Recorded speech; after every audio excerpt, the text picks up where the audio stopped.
Lifumane amandla kamoya oyingcwele. Malibonge ke igama lenkosi. Mighty God. Yole ke bathandekayo. Imbangi yokuba kuyanyanzeleka ba sigqibelele elizwini likaThixo. Noma ke ngokuthina aside sigqibelele sibone omnye umzalwane efuna uhamba ngenye indlela. Lento izawuthethwa apha noyaziyo.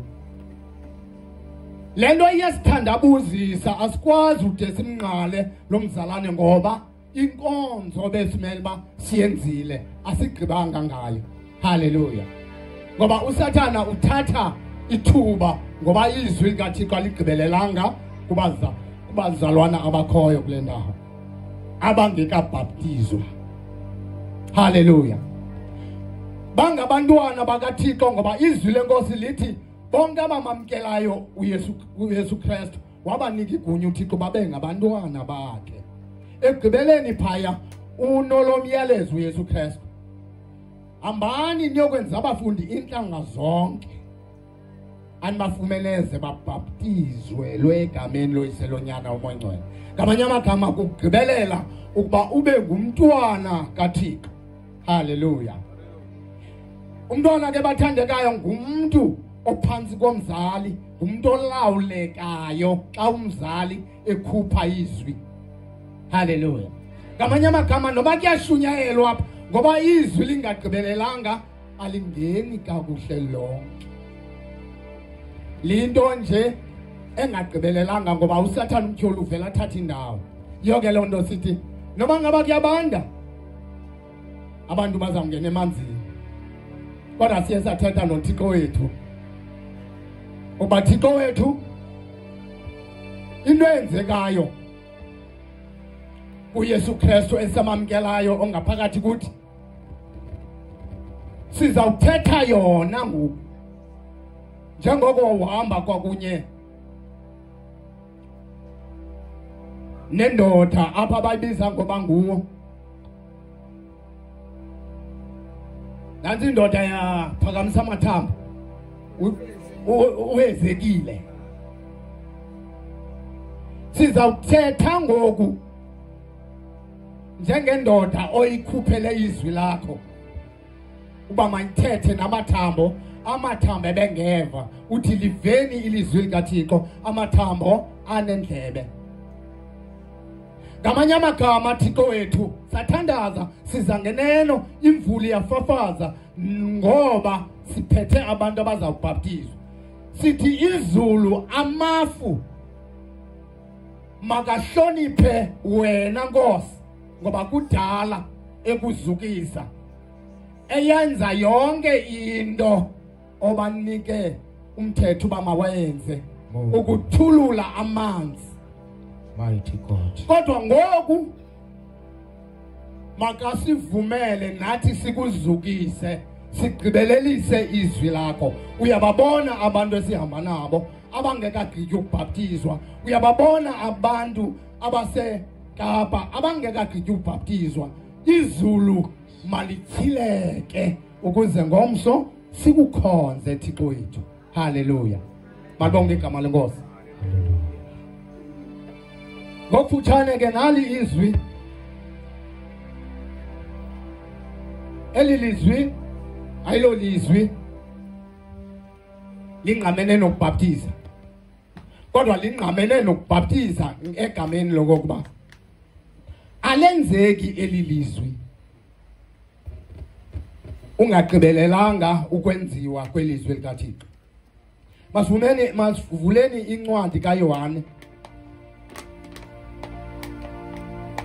15. Mangabikho osalayo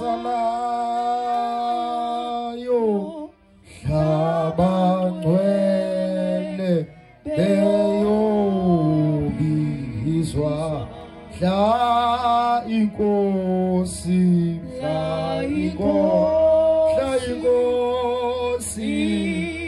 ifala mangabikho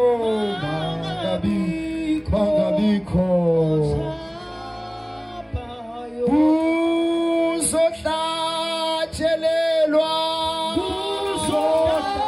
kuzohlatshelelwa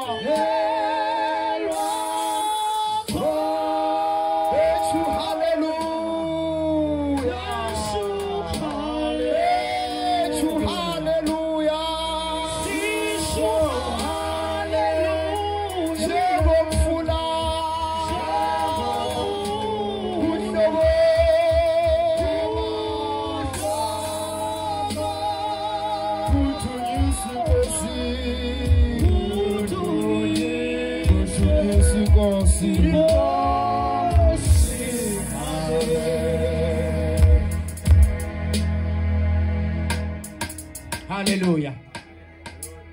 Yohana Vangeli verse 15. Yisanayo.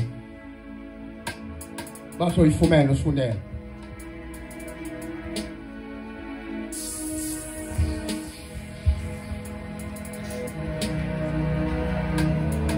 Sifunda kwincwadi kaYohane ichapter ngo-15 enhla kwa verse 1 kunesihloko uYesu ngumdiliya wenene. Verse 1. Mna ndingumdiliya wenene, umlimi wawo ngubawo. Onke amasebe akum angavelisi isiqhamo uyawasusa. Onke avelisa isiqhamo uyawathena, ukuze avelise isiqhamo ngakumbi. Nina ke selihlambulukile yimfundiso endinifundise yona. Hlalani nimanyene nam njengokuba nam ndihleli ndimanyene nani. Hallelujah. Khawume kancinci khasinike le indala. Khawufunde kule indala mama. Verse 1. Mna ndingumdiliya wenyaniso. Umlimi wawo wonke ngubawo. Ewe. Amasebe onke akum angathwali iziqhamo uyawasusa. Onke athwala isiqhamo uyawathena. Hallelujah. Isithini isihloko pha? Umzekeliso womdiliya wenyaniso. Abafundi bayakuthiywa lihlabathi. Hallelujah. Apha phezulu imigca emibini kuthiwa umzekeliso womdiliya, umzekeliso womdiliya wenyaniso, umzekeliso womdiliya wenyaniso. Kulo wesibini umgca pha esihlokweni abafundi bayawuthiywa lihlabathi. Hallelujah. Apha bathandekayo maniqale ngesasihloko kuqala. Apha sifumanisa ukuba lo mzekeliso womdiliya wenyaniso na usihla kuthethwa nguYesu. Umlimi wawo ngubani? NguThixo. Hallelujah. Khawume ndisilungise esi statement mhlamba usiqonde. Kule ncwadi kaYohane u17 chapter iverse ngo3 uthi apha bubo obubomo obungaphakathi ukuba mabakwazi wena ukuphela koThixo enyaniso. Mamela lamazwi ogqibela. Naye uYesu Kristu amthumileyo. Hallelujah. Ngamanye amagama uYesu Kristu uthunyiwe. Xa sisiva phaya kwesasihloko kuthiwa umlimi wawo ubawo lomdiliya. Hallelujah. Ngamanye amagama uThixo uYesu Kristu apha wenza umzekelo ngomthi. Malonke igama lenkosi. Xa sisiva lo mzekelo bathandekayo sifumanisa okokuba umthi unawo amasebe wawo. Umthi awukwazi uba ngumthi ozawuthwala iziqhamo ungena amasebe. Hallelujah. Malonke igama lenkosi. Kunabazalwane apha athethe nabo uYesu Kristu kakuhle ebayala ngoba awolu lukhuthazo kubantu abamamkeleyo uYesu Kristu. Hallelujah. uYesu ukhuthaza ababazalwane anabo okokuba yena ungumdiliya ke bona bangamasebe. Isebe lingadlalanga kuye uyalisusa kodwa elithwala elihleli kuye lithwala isiqhamo ngakumbi uyalithena. Hallelujah. Malibonke igama lenkosi. So lo mzekeliso ke bathandekayo wawusiya kubazalwane bethu abafundi esenziwe ngabo utsho uYesu. Kulomyalezo ogqibela kuyalezwe abafundi kuthiwa hambani nokwenza abafundi inhlanga zonke. Haleluya. Nibafundise zonke izinto endinuwisela umthetho ngazo ukuze bakwazi ukuzenza. Haleluya. Malibonge igama lenkosi. Khawuphinde pha unathi number 2. Amasebe onke akum angathwali isiqhamo uyawasusa, onke athwala isiqhamo uyawathena ukuze athwale isiqhamo ngakumbi. Unqwenela ukuba makubekho kulamasebe wonke athwala isiqhamo, ngoba apha uxelela aba bazawube bengenazo iziqhamo uba zona bona azawususwa emthini. Kodwa akanayo lonto yokufuna ukususa. Indawo unqwenisela abazalwane ukuba amasebe athwala iziqhamo uyawathena ukuze athwala iziqhamo ngakumbi. Haleluya. Mamela ke mzalwane wami. Mhlawumbi lento uzawungayiqondi. Xa kuthiwa kuwe wawube ubiziwe nguThixo, utsaliwe, utsalelwa kuYesu Kristu emzimbeni onguKristu Yesu, watsalwa weza emthini ekuzekeliswa ngawo apha. Ngoku umthi uyathenwa kuzwe uthini uthwale isiqhamo ngakumbi. Mamelani ke bathandekayo, mhlawumbi omnye akayazi uba umthi uthwena kanjani.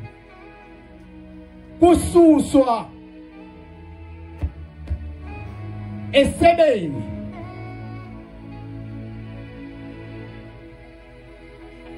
phambili lithathwe lilahlelwe ecaleni kusheke isitoko esingathi somelele. Haleluya. Yiyo le nto izwi lenkosi ngamaxesha onke lisiyala thina bantwana bakaThixo. Haleluya. uYesu ufundisile pha bathi ngumthandazo wabantwana. Uthe phaya mabathi bawethu osemazulwini malingcwaliswe igama lakho. Haleluya. Ngamanye amagama aba bantu bazawungcwalisa igama likabawethu osemazulwini ngobani? Nini. Haleluya. Usawube kususiwe kutheniwe izinto ezingafunekiyo ukuze nithwale ntoni? Iziqhamo ngakumbi. Haleluya. Kodwa ke ngoku izwi likaThixo malunga nokubhaptizo aligqibelelanga. Xa kuthethwa kwenye kushunyayelwa iba ngathi imfitshi into ethethwayo. Haleluya. Malibonge ke igama lenkosi. Uthi ke ngoku amasebe wonke kum athwala isiqhamo ndiyawathena ukuze athwala isiqhamo ngakumbi. Haleluya. Xa uthena uthatha amagaba athile uwathena asuke emthini, kodwa la ahleliyo uyaqiniseka bazawuthwala isiqhamo. Haleluya. Yiyo le nto izwi lenkosi lithi ingenziwa le ngoba xa ngaba umthi ubunowuthetha xa utheno ngosuthi uva kabuhlungu.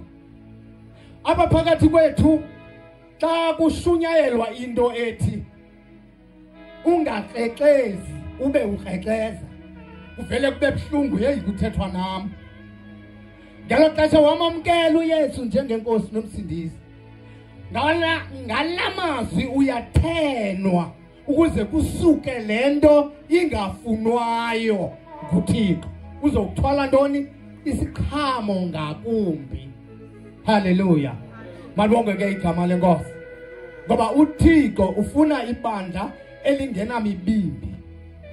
Ibandla lakhe xa esifika uYesu ezolithatha ibe libandla eliqondileyo. Haleluya. uThixo unebandla elilalibonakala ngamehlo enyama wathatha uMoses wathi makakhuphe amaSirayeli eJiphetha. Khumbula ba amaSirayeli ayengamazi uThixo kodwa athathwe nguThixo wawasondeza kuye. Haleluya. Wahamba nawo indlela ngoba uwathembisile uwasa kwisilizwe lesithembiso iKanana, ilizwe libaleka ubusi kunye namasi. Phakathi kwendlela wayebafundisa ukuze bangayukufika phaya bengagqibelelanga ukufundiswa imithetho kaThixo. Yayilixesha lemithetho kaThixo. Bakufuneke beyazile izinto ezifunwa nguThixo. Haleluya. Ngoba kaloku bathathwe abantu bengazinto futhi zonke izinto bebehamba nazo. Apha endleleni ke ngokuxelela uMoses uthi Moses xelela aba bantu babe ngcwele ngoba ndinguThixo ongcwele. Haleluya. Malibonke igama lenkosi. So elibandla zange liyofika phaya ligqibelele zange liyofika phaya abantu abangafuniyo ukuhamba ngenjongo zikaThixo besekhona kodwa abanye bafele endleleni. Haleluya.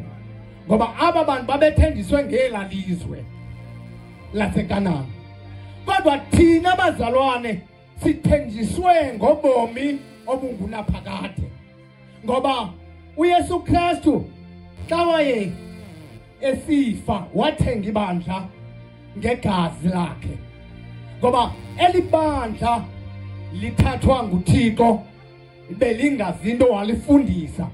Ibilibandla alikhupha ngegazi ngoMoses esimbolize uYesu Kristu ozawufika namhlanje simamkele njengenkosi nomsindisi wethu.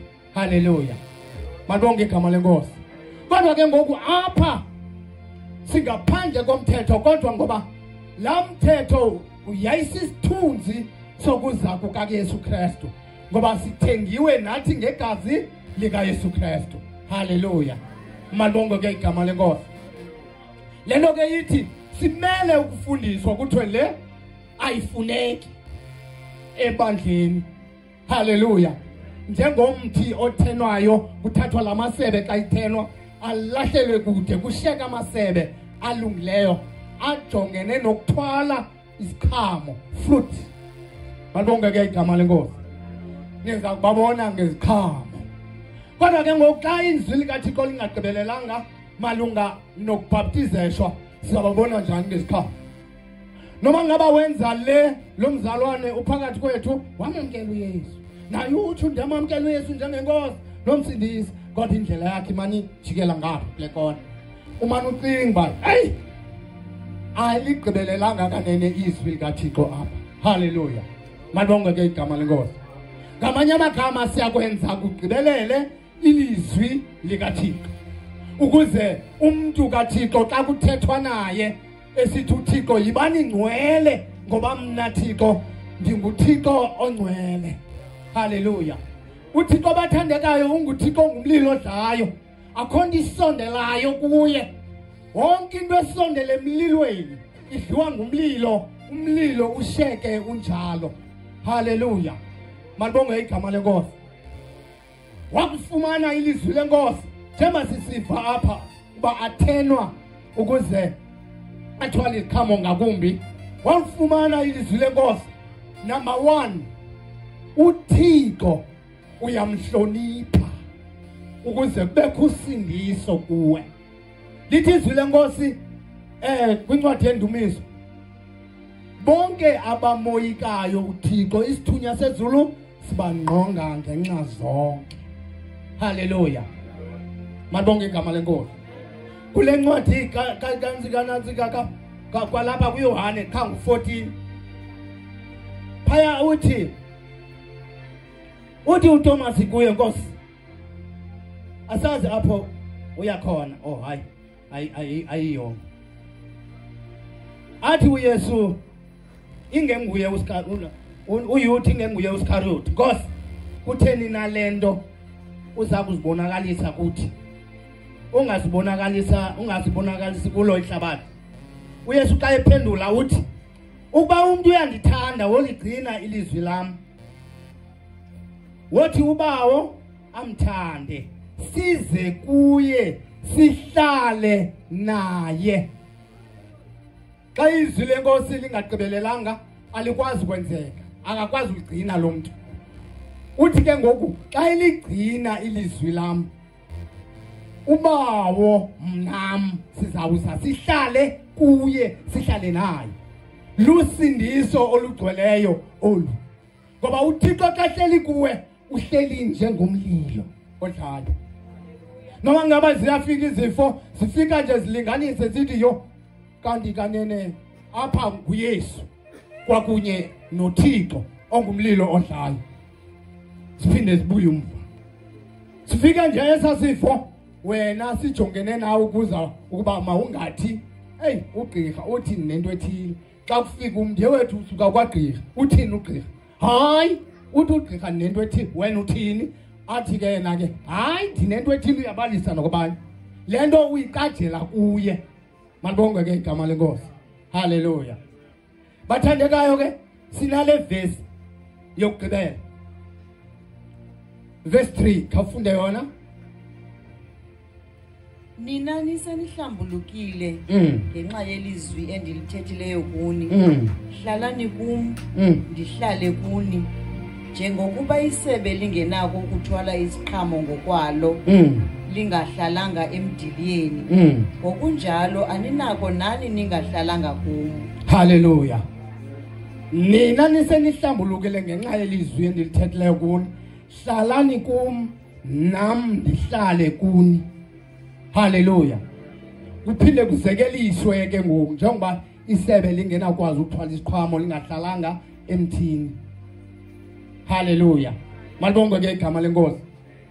Bathandekayo, sinokuthi ngelinye ixesha singayiqapheli apha kuthethwa ngeziqhamo ezizawuthwala, ezizawuthwalwa ngalamaseba asemdiliyeni. Akuthethwa ziqhamo zokushumayela, kodwa kuthethwa iziqhamo ezincwadi yamaGalata chapter 5 verse 22. Phaya kweza ziqhamo luthando, uvuyo, uxolo, uzeka kathi umsindo, ukuzeyisa. Ziziqhamo zikabani? Zikamoya oyingcwele. Ziziqhamo eziza kuba khona kuwe ulisebe uhlele emdiliyeni. Haleluya. Ngamanye amagama sikhona nesiqhamo sokulunga, ngoba uThixo wenza amalungisa. Esibizile nje ufuna sibe ngamalungisa wakhe. Haleluya. Malibonge igama lenkosi. Kule ncwadi kaMateyu ikhona indawo etshoyo apha yathi malikhanye ngokunjalo ukhanyiselo lwenu phambi kwabantu bayibone imisebenzi yenu emihle bamzukise uThixo esemazulwini. Haleluya.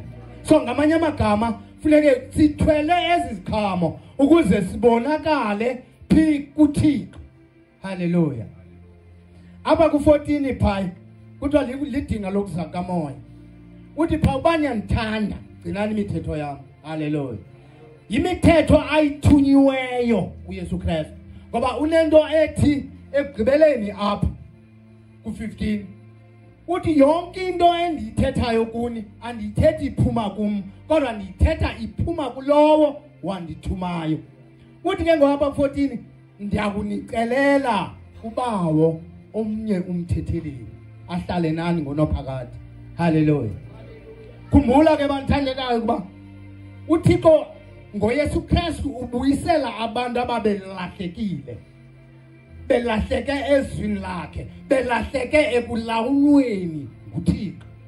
Ngoku esisithembiso sithethwayo apha nguYesu Kristu othunyiweyo.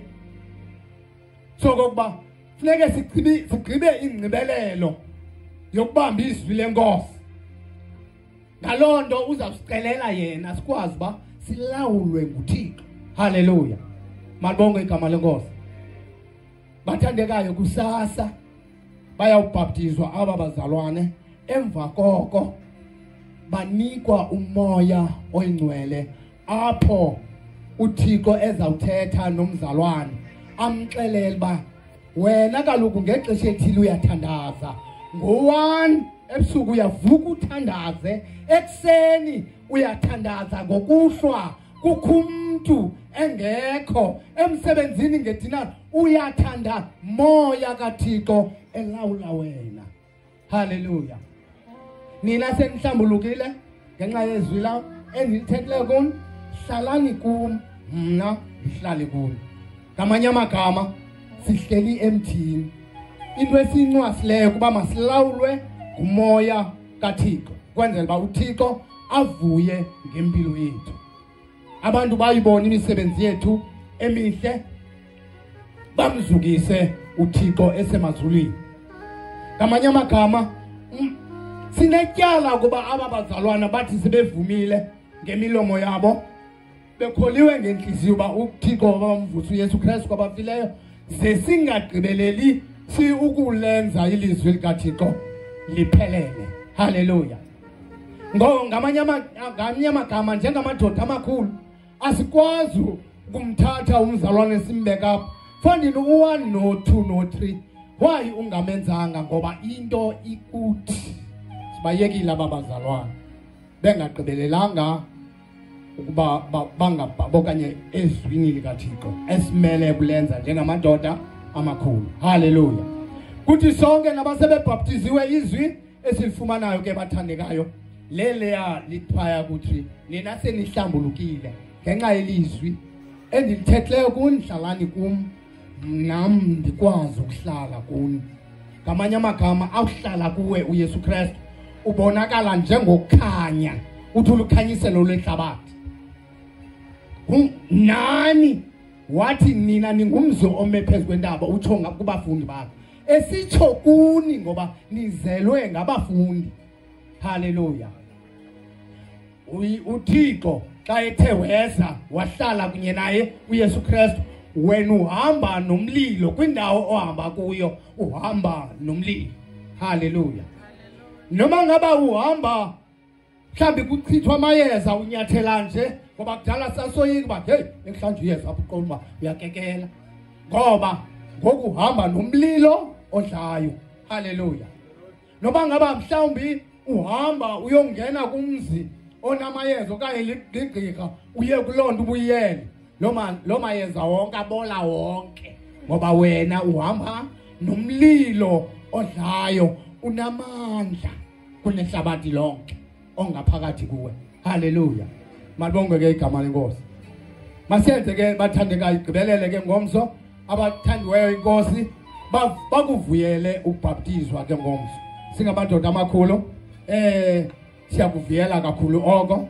Sizawuthetha ngokuba sakwenza kanjani malunga nokuba ngomso fanele kuba zibaleke kakhulu imoto ziyawubafaka emanzini. Haleluya. Malibonge ke igama lenkosi. Tata. Yebo.